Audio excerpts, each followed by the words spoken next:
저에게 새로운 EM 전도사님이 이제 오시게 됐습니다. 조나단 전도사님인데요. 시카고 대학에서 지금 목회학 석사를 하고 있습니다. 시카고 대학 저희 감리교 신학교가 아니기 때문에 그 감리교에서 안수를 받으려고 하시는데 시카고 대학을 간다 그래서 제가 좀 의아하게 생각했어요. 시카고 대학을 그렇게 저희 목사가 되려고 하는 사람들은 잘 가는 학교가 아니거든요. 공부하러 이제 하고 그래서 왜 시카고 대학을 가게 됐느냐 좀 이렇게 물어봤어요. 그랬더니 무슨 얘기를 하냐면 우리 조나단 전사님의 아버님이 인도 선교사이십니다. 선교사를 오랫동안 하셨어요. 그래서 인도에서 이 친구가 자랐는데 11살 때 인도에 가서 19살 때 이제 한국으로 다시 왔더라고요. 인도에 가면 이제 선교를 이렇게 하러 나가는데 아이들을 이제 돌보러 나갑니다. 아이들이 가난한 아이들이 많이 있으니까 가서 이렇게 선물도 주고 저희 단기 선교할 때처럼 여름 선교학교도 하고 의료 선교도 하고 이러겠죠. 선교를 하고 이렇게 돌아오고 이제 하는데 그런 일을 이제 매주 이렇게 반복하듯이 하는데 그럼 자기 마음 가운데 어떤 생각이 들었냐면 가서 이렇게 도와주는 건 처음에는 좋은데 이렇게 다시 돌아오면서 늘 마음이 무거워지는 것을 느끼게 됐대요.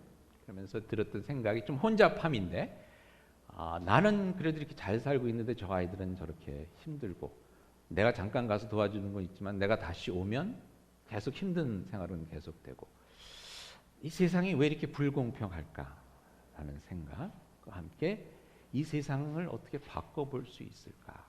바뀌어질 수 있을까? 무엇이 과연 진짜 옳은 일이고 바른 일일까? 어떻게 하는 것, 저들을 도와주는 것이 바른 일일까? 이런 고민 속에서 이제 윤리, 하나님의 윤리, 하나님의 옳은 길이 무엇인가를 좀 공부해보고 싶다라는 생각이 이제 들었다는 그런 얘기를 했습니다. 그래서 제가 그 정도 생각이면 시카고 대학 가도 되겠다는 생각을 했어요. 시카고 대학에서 선한 것이 나오겠느냐. 오늘 서봉현 교수님 안 나왔잖아요. 서봉현 교수님이 시카고 대학에서 목회학 석사를 했거든요. 제가 이렇게 저보다 학력이 좋은 분들에 대한 이런 자격지심 때문에 가끔가다 이런 발언을 하는데 그냥 한 귀로 듣고 한 귀로 흘려주시면 되겠습니다. 근데 이 친구가 이제 얘기를 하는데 그런 얘기를 해요. 근데 목사님, 제가 참 두려웠던 게 뭐냐면 이제 아이들 처음에는 가서 이렇게 돌보면 굉장히 마음이 아프고 어떻게든지 도와주고 싶고 그랬는데 점점 그 마음이 무뎌진다는 거예요. 더 이상 이제 덜 아프고. 저도 그런 참 공감을 할 수가 있겠더라고요. 제가 이제 멕시코를 벌써 한 10몇 년째 다니는데 처음에는 가갖고 너무 마음이 아프고 그 다음에 집회를 하는데 너무 두렵고 떨리는 거예요. 이분들에게 진짜 하나님의 말씀을 전해야 되는데 그래서 선교사님 거기 계시는 선교사님 평신도 선교사님이었어요. 장로님으로 오셔서 하시는 분인데 제가 그분 앞에 무릎 꿇고 처음에 선교 갔을 때 제가 처음 선교지에서 설교를 하는데 장로님 저를 위해서 좀 기도해 주십시오. 안수기도 받고 그리고 이렇게 하고 막 이랬어요. 근데 작년에 갔을 때는 이제 무뎌져 갖고 설교하기도 싫더라고요. 그래서 3번 하려는 걸 2번만 할게요. 그리고 첫 번째는 그냥 대충 했어요. 진짜 대충 했어요. 고백하는 건데 끝난 다음에 이렇게 함께 모여서 기도하고 이런 시간이 있는데 그거 하는 것도 너무 힘든 거야. 그래서 그냥 설교 끝내고 아멘 하고 내려왔어요. 그랬더니 현지 목사님이 좀 안타까웠나 봐. 뭔가 우리 교인들이 은혜 받고 기도해야 되는데 그러니까 제가 설교 끝난 다음에 앞에 나와갖고 여러분 기도합시다 막 이러고 그러는데 벌써 좀 땅 치고 내려왔는데 뭐가 되겠어요? 그걸 보면서 제가 회개를 많이 했어요. 둘째 날은 진짜 열심히 초심을 가지고 해서 좀 열심히 기도하고 그러는데 그런 마음이 이제 생기는 겁니다. 얼마 전에 지난 2주 전에 배던자 선교사님한테 이메일 편지가 왔습니다. 새해 인사드린다고. 그러면서 그 중에 이런 내용이 있어요. 지난 24일 성탄주일 저녁에 아이들 100명이 그 동네 100명 러시아 애들이 100명이 왔대요. 그래서 100명 되는 아이들 성탄절 선물을 막 교회가 힘들지만 이렇게 해갖고 이렇게 주고 근데 집시 애들 거기 또 집시 사람들이 있나 근데 집시 애들이 왔는데 얘는 옷도 없고 이래서 추운 겨울날 또 옷 입으라고 또 코트도 이렇게 마련해서 주고 그랬대요. 그래서 아무튼 참 하나님께서 바클로나바카 교회를 통해서 이런 일들을 이루셨구나 감사했는데 그렇게 좋아하는 걸 보고 우리도 너무 기쁘고 아이들이 좋아하는 걸 보고 너무도 기쁘고 예수님도 기뻐하실 거라고 믿습니다. 그런데 집에 갈 때 도둑질을 하고 갔어요. 아마 그 아이들이 변하는데 시간이 필요한 것 같습니다. 이런 일들을 겪잖아요. 조나단 전도사도 그러더라고요. 인도에 사니까 이 가난한 사람들이 자꾸만 계속 달라고만 하고 그러니까 내가 이 사람들을 얼마나 도울 수 있을까 하는 생각도 들고 그런 마음이 들면서 여러분 저희들의 마음이 무뎌집니다. 누가복음 5장에 보면 처음에 보면 그 문둥병, 한센병이라고 그러죠. 한센병에 걸린 사람의 이야기가 나옵니다. 그 사람을 예수님께서 고쳐주시는 이야기가 나오는데요. 여러분 한센병은 어떤 병입니까? 살이 썩어 문드러지는 그런 병이죠. 근데 이것이 느낌이 없어진다는 거예요. 느낌이 없어져서 뭐 뜨거운 것을 막 불에 손을 넣어도 자기가 살은 타고 있는데 이게 느껴지지가 않으니까. 그러니까 이 몸에 병균이 들어오고 이게 썩어 문드러지면서 이게 아파서 치료를 해야 되는데 그걸 안 하고 그냥 남겨두다 보니까 이게 썩어 문드러지고 또 코가 떨어져 나가고 이런 현상이 일어나는 것입니다. 근데 거기 보니까 예수님께서 5장에 뭐라고 되시냐면 이 문둥병자 한센병 걸린 사람이 와서 저를 고쳐주시기 바랍니다. 그랬더니 예수님께서 내가 깨끗하게 되기를 원한다 이렇게 말씀하세요. 여러분 저희들이 삶을 살다 보면서 어떤 일이 생기냐면요. 죄가 저희들 삶에 들어오면서 이 죄로 인해서 저희들이 무뎌져요. 마음이 무뎌지게 됩니다.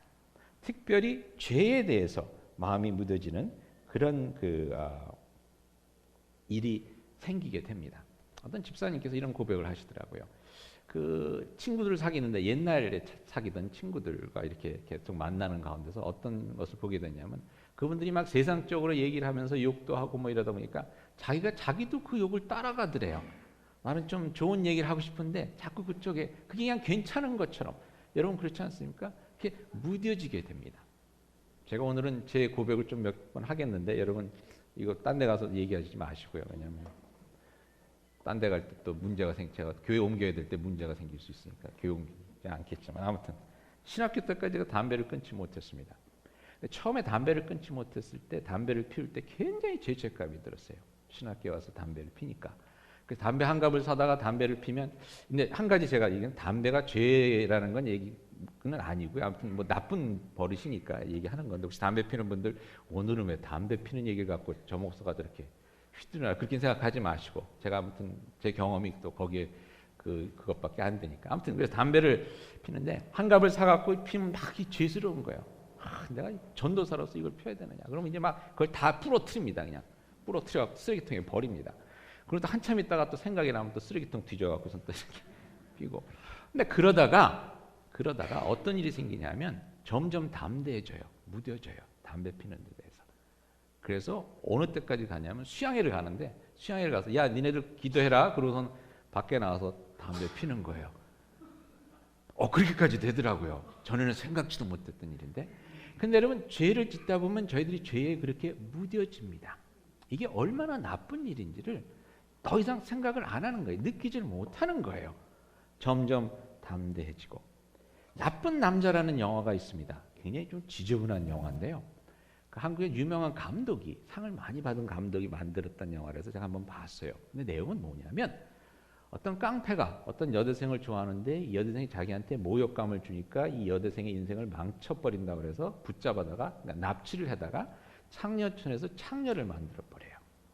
창녀를 만들어요. 그럼 이 여자가 처음에는 막 온갖 반항을 다 하는데 근데 마지막에 어떻게 얘기가 끝나냐면 이 여자를 돌려보내줘요.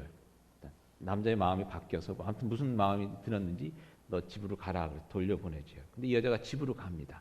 근데 하루 만에 다시 돌아와요. 하루 만에 다시 돌아와요. 그 남자랑 다니면서 추럭을 타고 다니면서 추럭 뒤에서 이제 그 일을 하는 거예요. 돈 받고 그 일을 하는. 그 영화를 보면서 물론 여러 가지 감독이 얘기하고자 했던 것이 무엇인지는 잘 모르겠지만 저 나름대로는 죄가 저런 거구나 라는 생각을 했어요. 처음에는 생각지도 못했던 일인데 진짜 꿈에도 못 꿨던 그런 더럽고 추잡한 일이었는데 그 일을 계속하다 보니까 그게 그 여자의 삶이 돼버리고 다른 것을 생각하지 못하고 다시 갔다가도 다시 와야 되는 이렇게 돼버리는 것이 여러분 죄입니다. 무뎌지는 거예요. 무뎌지는 겁니다. 여러분 얼마 전에 오래된 거지만 슈퍼 사이즈 미라는 영화가 있었습니다. 미국에서 뭐냐면 미국에 있는 그 패스트푸드의 나쁜 점을 고발하겠다고 그래서 어떤 사람이 그 몰건 스퍼락이라는 사람이 한 달 동안 맥도날드만 먹었어요. 아침, 점심, 저녁 맥도날드 먹었어요. 그리고 이제 그걸 다큐멘터리 영화로 했어요. 처음에 이제 자기 몸을 피지컬 이그잼을 다 해서 몸이 어떤지 하고 한 달 동안 이걸 먹는데 한 열흘 동안 되니까 의사가 뭐라고 하냐면 당신 이거 이제 중단하십시오. 왜? 이거 더 하다간 죽습니다. 막 혈압이 올라가고 막 당이 올라가고 막 이러는 거예요. 아침, 점심, 저녁. 건강하던 사람이 아침, 점심, 저녁을 맥도날드를 먹으니까. 그러니까 이 음식이 얼마나 나쁜 음식인지를 알 수 있는 거죠. 그래도 이 사람이 끝까지 한번 해보겠다고 해서 했어요. 근데 재밌는 게 며칠이 더 지나니까 모든 게 정상으로 돌아오기 시작했어요. 몸이 나쁜 음식에 맞춰가는 거예요. 그리고 그 다음부터는 계속되면 이것만 먹어야지 되는 거예요. 딴 거 먹으면 배탈 나는.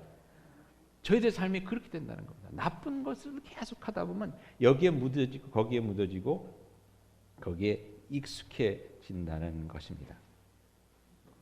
여러분, 저희들이 이렇게 묻어지면 안 되는 거예요. 묻어지면 안 되는 거죠. 제가 전도사를 떴던 아이 하나가 굉장히 문제가 많았어요. 문제가 많아서 정신병원에도 막 들어가서 들락날락거리고 이랬는데, 제가 그 아이를 어떻게 할 수가 없어서 목회 3당합을 정문으로 하는 목사님께 전화를 걸어서 한번 상담을 했어요. 이런 아이가 있는데 어떻게 하면 좋겠습니까? 그 목사님이 뭐라고 물어보시냐면, 그 아이가 화를 냅니까? 라고 물어봐요. 왜 좀 이렇게 정적으로 문제 있는 어느 때는 막 화내서 벽을 막 치기도 하고 막 그러잖아요. 막 그래서 막 굉장히 화가 많다 그랬더니, 그러면 아직까지 치유될 가능성이 있습니다. 라고 하더라고요. 자기 몸이 힘들고 자기 상황이 어려운 거에 대한 그런 감정이 있으면 가능성이 있는 거예요. 근데 그게 묻어져서 그냥 멍해지는 상태가 되면 이건 힘들다는 거예요. 여러분, 70년대 통기타 노래 중에 이런 노래가 있습니다. 울고 있나요? 혹시 아시는 분 있어요? 울고 있나요? 당신은 울고 있나요? 그러면서 이렇게 되죠. 그러나 당신은 행복한 사람. 울고 있는 사람이 행복하다는 거예요. 왜? 아직까지 바뀌고 치유될 가능성이 있기 때문에. 마음이 무뎌지지 않았기 때문에. 여러분들, 저희들이 문둥병에 걸린 사람의 이야기 속에서 예수님께서 우리에게 바라시는 것은 이렇게 무뎌지지 않기를 바라시는 거예요. 무뎌지기 전에 저희들이 참 회개하고 돌아올 수 있는 그런 은혜가 저희들 가운데 있기를 바랍니다. 여러분들 한번 옆에 분들에게 한번 이렇게 물어보세요. 울고 계세요? 라고 물어보세요. 울고 계세요? 눈물이 보이면 행복한 사람입니다. 우는 여러분들이 되실 수 있기를 바랍니다.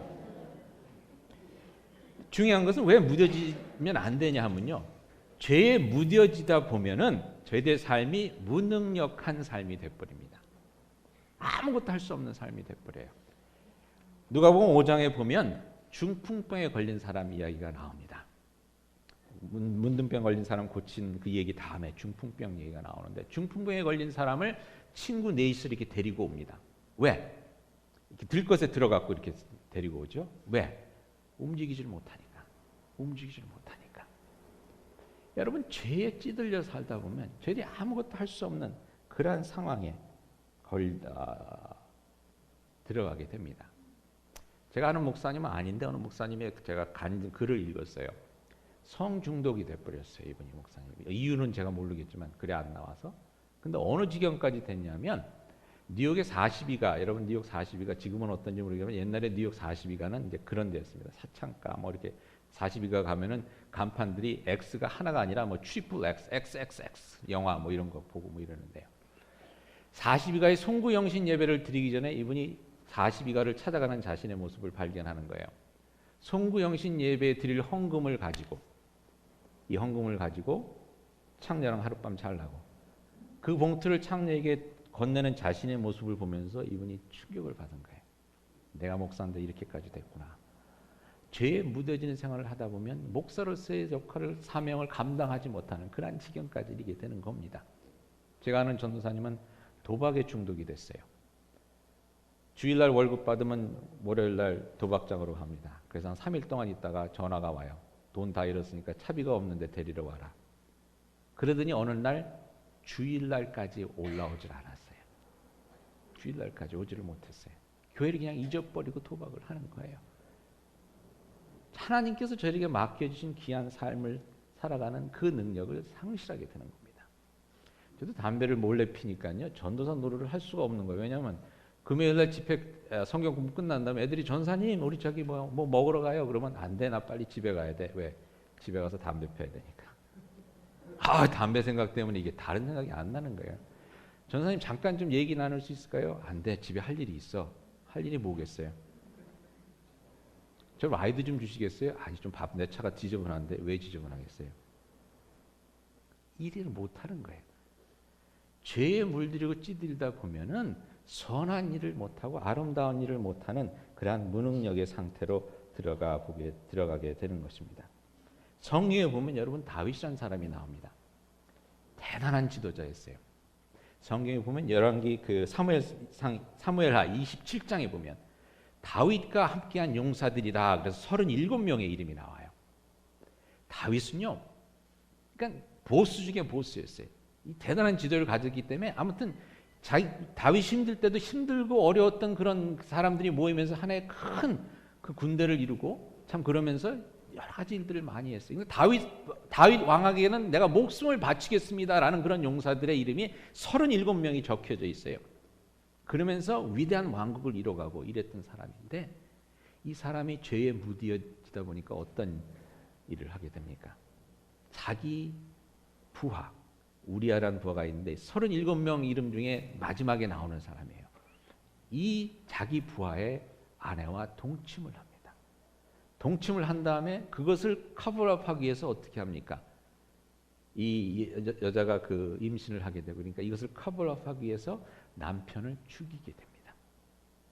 자기와의 그 목숨과도 바꿀 수 없던 그러한 관계에 있던 이 그 부하 우리아를 몰래 죽이게 됩니다.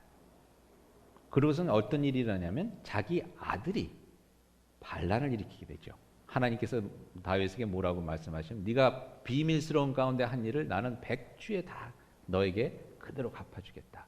그 자기 아들이 자기 후궁과 그 자는 그러한 일이 일어나고 왕으로서의 그 감당해야 될 일을 감당치 못하고 쫓겨나는 그러한 일을 당하게 되는 것이 성경에 나오는데요. 여러분 죄가 그렇게 되는 겁니다. 죄를 통해서 저희들이 무뎌지고 그다음에 그것을 통해서 결국 저희들이 감당해야 될 아름다운 일들을 감당하지 못하는 선한 일들을 감당하지 못하게 되는 그러한 비극이 저희들 가운데 있게 되는 것입니다. 그렇다면 해결책이 무엇이냐? 오늘 말씀에 뭐라고 나와 있냐면 예수님께서 죄인들을 위하여 오셨다고 말씀합니다. 죄에 무디어지고 죄 때문에 무능력하게 살 수밖에 없는 그러한 우리들을 위해서 예수님께서 오심으로 말미암아 그 이름을 믿고 그의 흘린 보혈을 통해서 우리들이 새로운 인생을 살 수 있게 된다는 것입니다. 제사함을 통해서 나병 환자 같이 무뎌졌던 마음들이 다시 새롭게 되고 다시 눈물을 흘릴 수 있고 남의 아픔과 나의 아픔을 깨달을 수 있는 그러한 마음들이 될 뿐만 아니라 중풍병자와 같이 제노릇 못하고 움직이지 못하던 아무것도 못하던 저희들을 일으켜 세워주시기 위해서 오셨다는 것입니다. 무뎌지고 무능해진 우리의 삶의 답은 예수입니다. 예수 그리스도입니다. 오늘 부르실 찬송 그런 것이 있죠.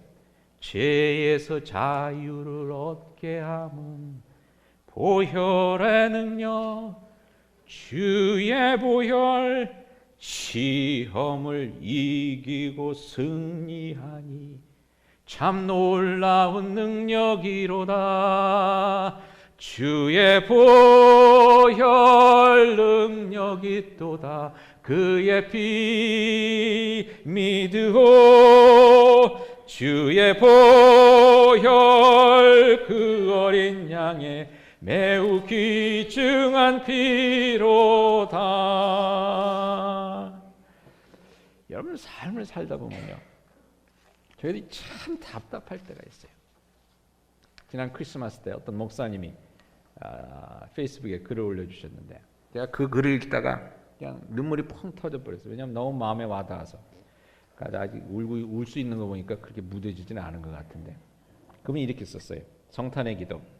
덴버에서 목회하시는 이선영 목사님인데 무엇을 하든 잘하고 싶었는데 제대로 한 것이 없으니 슬프기만 합니다. 울고 싶습니다. 열심히 살아 반듯한 사람이고 싶었는데 인생이 어쩔 수 없음에 슬프기만 하니 울고 싶을 따름입니다. 이제 남은 자존심, 예수를 노래하는 일만큼은 한결 같으리라 믿었는데 이것조차 두 마음이니 내일의 나는 눈물조차 미덥지 않습니다. 여기서 그냥 울음이 터지더라고요. 예수 믿는 거 하나만큼은 내가 진짜 한 마음으로 하고 싶었는데 그것도 아니었다는 거예요. 그래서 내가 우는 것조차 이제는 믿을 수가 없다는 거예요. 여러분 오늘 때는 그런 마음 드시죠? 그래서 이렇게 끝을 맺습니다. 미래로부터 오시는 이여 처음부터 찾아오신 당신의 뜻을 속히 이루어 주옵소서. 예수님밖에 없다는 거죠. 주의 보혈 능력이 있도다. 그의 피 믿으오. 주의 보혈 그 어린 양의 매우 귀중한 피로다. 주의 보혈을 통해서 우리에게 은혜를 주시고 그것을 통해서 우리가 바뀌고 변화되는 역사가 있게 된다는 것입니다. 근데 여러분 이게 중요한 것 같아요. 사울이라는 사람이 있었습니다. 사울이라는 사람이 있었습니다. 나름대로 삶을 열심히 산다고 하면서 살았는데 예수님의 뜻에 반하는 그런 삶을 살고 있었어요. 예수 믿는 사람들을 핍박하고 죽이는 일을, 그러한 일을 했습니다. 근데 그가 예수를 만났습니다. 만나서 회개했습니다. 회개하고 나니까 어떤 역사가 일어났냐 하면 이 사람을 통해서 하나님의 복음이, 그리스도의 복음이 온 땅에 펼쳐지는 놀라운 역사가 일어났어요. 이 사람을 통해서 복받는 사람이 많이 생기게 됐어요. 여러분 한국에 김익두라는 목사님이 있습니다. 여러분 아마 얘기 많이 들으셨을 텐데 이분이 깡패였어요. 인생을 뭐 살다가 힘들어서 아무튼 뭐 시장판에서 술 먹고 깽판 부리고 이래갖고 깡패였었는데 이분 이제 예수를 믿게 된 겁니다. 선교사님을 통해서 예수를 믿게 돼서 이제 목사가 되고 굉장히 한국의 유명한 부흥사가 되셨습니다. 근데 그분의 일화 중에 이런 게 있습니다. 하루는 전도사 때 이제 집회를 인도하러 가는데 어떤 언덕길을 올라가다가 언덕길에서 이제 올라가서 잠깐 쉬고 있는데 술 취한 사람이 이렇게 오더니 시비를 걸더래요. 네가 뭔데 나보다 먼저 올라와서 여기 앉아 있나 이러면서 시비를 거는 거예요. 그러면서 김익두를 갖다 막 패드래요, 막 거기서. 근데 이분이 예수 믿게 됐으니까 옛날 같았으면 한판 붙어서 그냥 때려 눕혔을 텐데 내가 예수 믿으니까 맞아야지. 그래서 맞았답니다. 맞다가서 하도 때리니까 뭐라 그러냐면 내가 누군지 아시오? 그랬더니 네가 누군지 뭐라 그러니까 내가 김익두라는 사람이요. 그랬더니 이 술 취한 사람이 갑자기 술이 깨더니 사시나무 털듯이 떠는 거예요. 그 악명을 듣고 야 나는 이제 죽었구나. 그러고 막 거기서 그렇게 떨고 있으니까 이 사람이 김익두 전도사님이 그때 뭐라 그러냐면 예수는 내가 믿고 복은 당신이 받았습니다. 그러더니 우리 집회나 갑시다. 집회 데리고 가서 그분이 회개하고 장로가 됐다 그러는데 내가 예수 믿고 회개하니 어떤 일이 일어나는 겁니까? 다른 사람이 복을 받는 거예요. 다른 사람이 복을 받는 거예요. 제가 오늘 설교 제목을 가치 있는 회개라고 했습니다. 회개해볼 만한 거예요. 담배 얘기를 드려서 또 죄송한데 제가 전도사 때 어떤 학생이 이렇게 와요. 오더니 너무 좋아갖고 전도사님 너무 좋다는 거야. 뭐가 그렇게 좋냐 그랬더니 저희 아빠가 담배 끊었어요.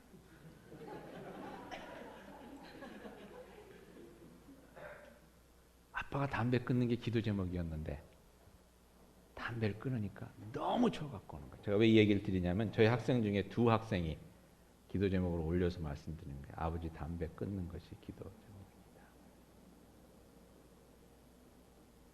우리가 회개하고 우리의 삶의 모습이 바뀌면 하나님의 은혜의 역사가 있게 된다는 겁니다. 나의 무뎌졌던 마음이 바뀌어지고 나의 무능력했던 삶이 바뀌어지면 우리 자식들이 좋아한다는 거예요. 아내가 좋아하고 남편이 좋아하고 옆에 교인이 좋아하고 옆에 같이 사는 이웃들이 좋아하고 회개해볼 만한 겁니다. 가치 있는 겁니다. 저도 담배 끊고 났더니 얼마나 좋아요. 마음껏 목회하잖아요. 여러분, 회개라는 것 오늘 말씀해 보니까 5장에 보면 무슨 말씀이 나오냐면 새 부대는 새 포도주는 새 부대에 담아야 된다, 이렇게 나와 있습니다. 회개가 바로 그건 것 같아요. 부대를 바꾸는 겁니다. 하나님께서 저에게 복음이란 귀한 은혜를 주셨는데 이 은혜가 우리들의 삶 가운데서 그야말로 좋은 포도주가 되어서 많은 사람들을 기쁘게 하는 그런 역사가 일어나기 위해서는 낡아 빠지고 더 이상 늘어나지 않는 그런 부대였던 나의 삶의 모습을 바꿔야 된다는 겁니다. 그게 회개입니다. 그래서 하나님의 은혜의 역사가 일어날 수 있도록. 자, 카톡 묵상에 나눴던 내용인데요. 여러분, 새벽 기도를 통해서 참으로 하나님의 은혜를 보고 하나님의 능력을 보기 위해서는 밤에 늦게 자는 나의 삶의 틀이 바뀌어져야 되는 거예요. 그래야 하나님의 역사가 일어나지 않습니까? 내 틀은 계속해서 유지하면서 밤 12시, 1시까지 비디오 보는 그런 삶의 틀을 계속 유지하면서 새벽 기도의 은혜를 저희들이 누릴 수가 없는 것입니다. 여러분, 그런 간증 많이 들으셨죠? 하나님께 이렇게 드렸더니 하나님께서 채워주셨다.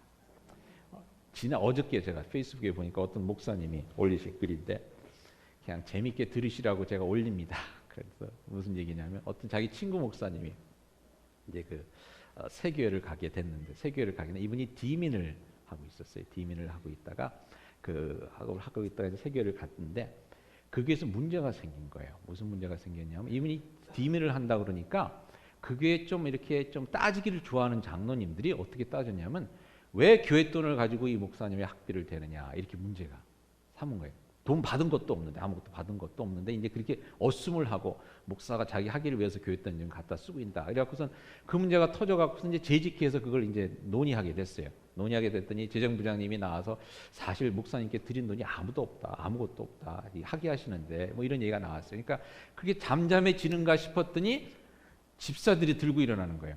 아니, 목사님이 공부하는데 왜 교회에서 한 푼도 안 주느냐. 이러고 얘기가 돌기 시작하더니 그 다음 날부터 봉투가 답지하기 시작하대. 봉투가 막 오더래요. 집사님들이 솔선수범해서 목사님 공부하시는데 이게 또 얘기가 또 이상하게 되네요. 내년부터 디민 할 생각을 하고 있었는데 전혀 상관이 없는 얘기입니다. 채워주신 거예요. 이분이 하시는 얘기가, 이 목사님이 하나님께서 내가 교회 진짜 얘기하고 싶었는데 내가 이렇게 하는데 교회에서 다른 목사도 다 그렇게 하는데 우리가 그렇게 충분히 얘기를 할 수 있었지만 나는 한번 제대로 해보자 하는 마음을 품고 있었더니 하나님께서 채워주신다. 근데 그러한 경험을 저희들이 해보려고 하면요, 돈을 쓰는 저희들의 삶의 틀이 바뀌어져야 되지 않습니까? 내 마음 내 뜻 내가 원하는 대로 돈 쓰던 그 삶의 틀이 바뀌어져야 하나님께서 하늘에서 채워주시는 그 역사가 일어날 수 있지 않겠습니까? 진짜 하나님께서 역사해 주시는 하나님의 역사를 나의 삶 가운데 한번 저희들이 보기 위해서는요, 나의 삶의 틀, 그냥 내가 하고자 했던 그런 삶의 틀을 바꿔봐야 되지 않나 하는 그런 생각을 한번 해보게 됩니다. 여러분, 나의 삶의 틀을 바꾸는 것이, 하나님께 주신 그 새 포도주를 담기 위해서 나의 포도부대를 바꾸는 것이 회개입니다. 잠자는 시간대를 바꿔본다든지, 돈 쓰는 씀씀이 모습을 바꿔본다든지, 나의 생각의 틀을 바꿔본다든지, 한번 이렇게 말씀드리고 싶은데 뭐냐면요, 엉뚱한 일을 하나 한번 해보세요. 내가 생각지도 못했던 엉뚱한 일을. 회개의 틀이 바뀌어지는 겁니다. 진짜 이번에 저희 교회 뭔가 개수위원을 지금 저희가 못 찾아서 고민인데, 개수위원 부탁하는 분마다 힘들다고 그러는데 한번 해보세요. 힘들지만 한번 해보세요. 삶의 틀을 바꿔보는 겁니다. 믿음의 틀을 한번 바꿔보는 겁니다. 뭔가 바뀌어져야 하나님의 은혜의 역사가 일어나지 않겠습니까? 그리고 그 은혜의 역사가 일어나야 여러분들의 삶, 무뎌졌던 삶이 바뀌어지고 무능력했던 삶이 바뀌어지고, 그것을 통해서 하나님의 은혜가 일어나면서 하나님 여러분께서 축복의 통로로 쓰임받게 되는 것이 아니겠습니까? 회개할 때, 나의 삶의 틀을 바꿀 때 내 주변에 있는 사람들의 삶이 행복해집니다. 하나님의 은혜를 보게 됩니다. 회개해 볼만한 것입니다. 새해를 시작하면서 여러분들의 삶의 모습 가운데 무뎌진 모습들이 있을 것 같아요. 무능력해진 자기 자신의 모습을 보고 우리 이 목사님의 글처럼 그렇게 울 수밖에 없는 그런 부분들이 있을 수도 있겠습니다. 새로운 도전을 하나님께서 주시는데 겁을 내고 선뜻 나서지 못하는 부분도 있을 것 같습니다. 금년 한 해 작지만 그 틀을 한번 바꿔보시지 않겠습니까? 여러분의 그 포도주 부대를 한번 낡아졌고 이제는 쓸 만큼 쓰는 그 삶의 모습, 틀을 한번 바꿔보지 않으시겠습니까? 그러므로 말미암아 예수 믿음으로 말미암아 당신이 복 받았네 라는 얘기를 한번 해보실 수 있으면 좋겠습니다. 저도 제가 요즘 회개하고 바꿔보려는 게 늘 말씀드리지만 집에서 짜증 안 내는 거예요. 그게 안 되니까 우리 아이들이 힘들어하는 것 같아요. 나의 모습이 바뀌면 우리 아이들이 참 집에 와서 참 행복할 텐데. 그리고 또 하나는 마지막 이 한 말씀만 드릴게요. 저희 어머님이 저희 외가 쪽에서 처음으로 예수 믿으셨습니다. 처음으로 예수 믿었는데 저희 외가 쪽이 다 캘리포니아에 살고 계세요. 다 예수 잘 믿고 사촌 형은 참 힘들게 삶을 살고 그랬었는데 장로로서 너무나 잘 섬겨서 얼마 전에 돌아가셨는데 교회장으로 장례식을 해줬어요. 제가 어렸을 때 저희 큰 외삼촌 집에 놀러 가면서 저 어린 마음에도 왜들 이렇게 사나 하는 생각이 들 정도로 힘들게 살던 집안들이었었는데 교회에서 교회장을 해주는 그런 집안이 됐어요. 한 사람의 바뀜으로 그 가정에 복이 굴러 들어온 거예요. 여러분의 삶이 바뀜으로 해서 여러분의 가정에 여러분의 자녀의 삶 속에 하나님께서 어떤 은혜와 복을 주실지 모르는 일입니다. 여러분의 틀이 바뀜으로 해서 여러분이 섬기는 교회를 하나님께서 어떻게 쓰실지, 여러분과 함께 일하는 사람들에게 어떤 복을 주실지, 여러분의 삶에 얽혀있는 그들에게 어떤 은혜를 내려주실지 기대해 보실 수 있기를 바랍니다.